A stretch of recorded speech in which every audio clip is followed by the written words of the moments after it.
தெய்வமே தெய்வமே கேள்வி கேட்டேன் தெய்வமாய்.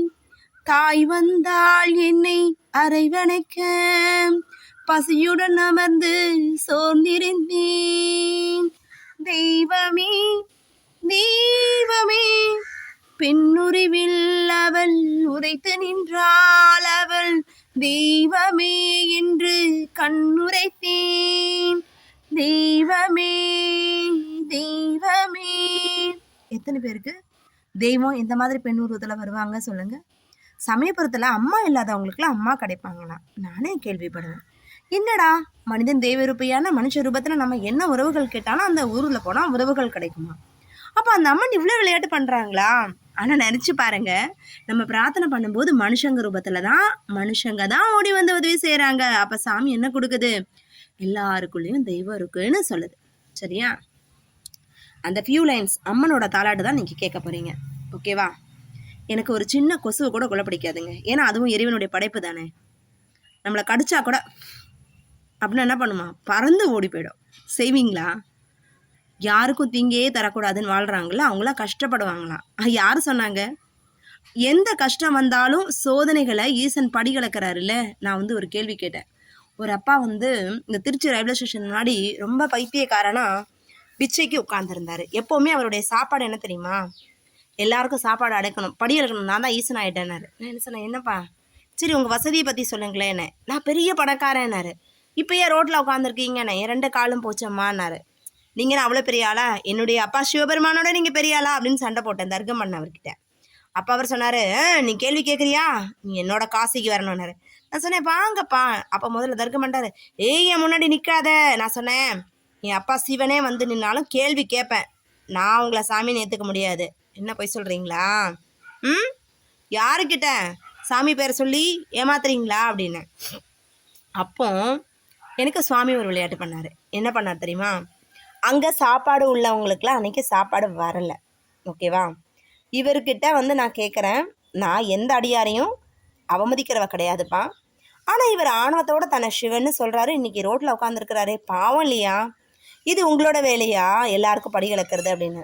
அப்போ உடனே என்ன பண்ணார்? அவருக்கு நல்ல ஒரு வெண்பொங்கல் கொடுத்தாங்க பார்சல். அதில் நல்ல ஒரு ஈ உட்கார்ந்தது. அந்த வெண்பொங்கலை ஈ உட்காந்து என்ன பண்ணால் அப்படி தூக்கி போட்டார். நான் இல்லை, ஈசன் படியளந்தான் அப்படின்னு. என்னடா இது? ஓகே, கொஞ்ச நேரம் பொறுத்து பார்த்தேன். இவர் அங்கே போட்ட உடனே மொத்தமாக சாப்பாடு வருதான், ஈசன் படி கலக்கிறாராம். அப்போ இவர் சொல்கிறாரு, அங்கே உள்ளவங்களுக்கெல்லாம் அன்றைக்கி பூரா ஃபுட் கிடைக்கவே இல்லை. அவர் அந்த இடத்துல இல்லைன்னா ஃபுட்டே கிடைக்காது. இப்போ பாருங்களேன், இந்த மாதிரி பிரம்மம் ஒருவரை தேர்வு செய்து தன்னுடைய அந்த செல்வ நிலையிலேருந்து தாழ்த்தி ஒருத்தரை ஏழ்மை நிலைக்கு தள்ளி அவர் வேண்டுதலெல்லாம் பூர்த்தி பண்ணும் பொழுது அவன் ஆன்மாவில் உயர்ந்தவன் தெய்வமாக இருக்கிறான்னு சொல்கிறது யார் தெரியுமா? முன்னோர்களாம். பதில் கேட்டுக்கோங்க. இதெல்லாம் புது விஷயம். இந்த விஷயங்கள் எல்லாருக்கும் கிடைக்குமானா கிடைக்கவே கிடைக்காது. சரி, ஃபியூ லைன்ஸ் சமயபுரம் மாரியம்மனுடைய தாலாட்டு பாடல் பிடிக்குமா கேட்கறதுக்கு? கேட்கலாமா? பிடிச்சவங்க கேளுங்க, பிடிக்காதவங்க சைலண்டாக வாட்ச் பண்ணுங்க.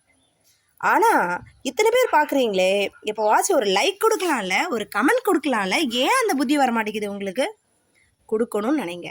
சரியா? உன் கரகம் பிறந்ததம்மா கண்ணனூர் மேடையிலே, உன் வீம்பு பிறந்ததம்மா விஜயநகர் பட்டணம்மா, உன் சூலம் பிறந்ததம்மா துளங்குமணி மண்டபத்தில், உன் அழகு பிறந்ததம்மா அயதிநகர் பட்டணமாம், உன் சிலம்பு பிறந்ததம்மா சிவலிங்க பாறையிலே, உன் பிரம்பு பிறந்ததம்மா பிச்சாண்டி சந்நிதியாம், உன் பிரம்பு பிறந்ததம்மா பிச்சாண்டி சந்நிதியாம், உன் உடுக்கை பிறந்ததம்மா உத்ராட்ச பூமியிலே, உன் பம்பை பிறந்ததம்மா பளிங்குமா மண்டபத்தில், உன் கருத்து பிறந்ததம்மா கஞ்சகிரி இந்திரபுரம், உன்னருள் தலைக்கவாமா வையங்கள் ஈடேற, உன் குமார வர்க்கம் தான்றழைக்க கொம்பனையே மாரிமுத்தே, உனக்கு 3 கரகம் அம்மா முத்தான நட்கரகம், உனக்கு 3 கரகம் அம்மா முத்தான நற்கரகம். உனக்கு 5 கரகம் அம்மா அசைந்தாடும் பொற்கரகம். உனக்கு 5 கரகம் அம்மா அசைந்தாடும் பொற்கரகம். உனக்கு 7 கரகம் அம்மா எடுத்தாடும் பொற்கரகம்.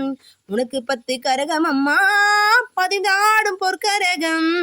வேப்பிலையும் பொற்கரகம் வீதி விளையாடி வர 1000 கண்ணுடையால் அலங்காரி வரும் அம்மா. 10000 கண்ணுடையால் பராசக்தி வரும் அம்மா. 10000 கண்ணுடையால் பராசக்தி வரும் அம்மா. நிஜமாவே பாருங்க, அம்மன் எல்லாருக்குள்ளேயும் இருக்கிறாங்க. அக்னி மிதிக்கும் போது பார்த்துருக்கீங்களா? ஒரு ஜீவராசிக்குள்ளேயும் அந்த வெளிப்பட்டு வரக்கூடியது அம்மன் சக்தி மட்டும்தான். எல்லாரும் பாருங்க, ஆண் பெண் யாரா இருந்தாலும் சரி, எல்லாருக்குள்ளேயும் சிவம் எப்படி இருக்குதோ அதே மாதிரி சக்தியும் இருக்கிறாங்க. அதான் உண்மை. சரியா? மனதால நம்ம என்ன நம்புறோமோ அந்த தெய்வம் நம் கண் முன்னே வந்து நிற்கும், உன் நம்பிக்கைக்கு ஏற்ப. இதுதான் உண்மை. சரியா? அப்போ நல்ல விதமாக மனதில் சிந்தனையை கொண்டு வாங்க. நல்ல விதமாக கொண்டு வரும்போது நமக்கு தோல்விகளே கிடையவே கிடையாது. நம்முடைய விதியை தீர்மானிப்பவர் நாம இருக்க வேண்டும், அற்றவர் அல்ல. சரியா? இன்னைக்கு சொன்ன கருத்தை பிடிச்சிருந்தா லைக் பண்ணுங்க, ஷேர் பண்ணுங்க, கமெண்ட் பண்ணுங்க அண்ட் சப்ஸ்கிரைப் பண்ணுங்க.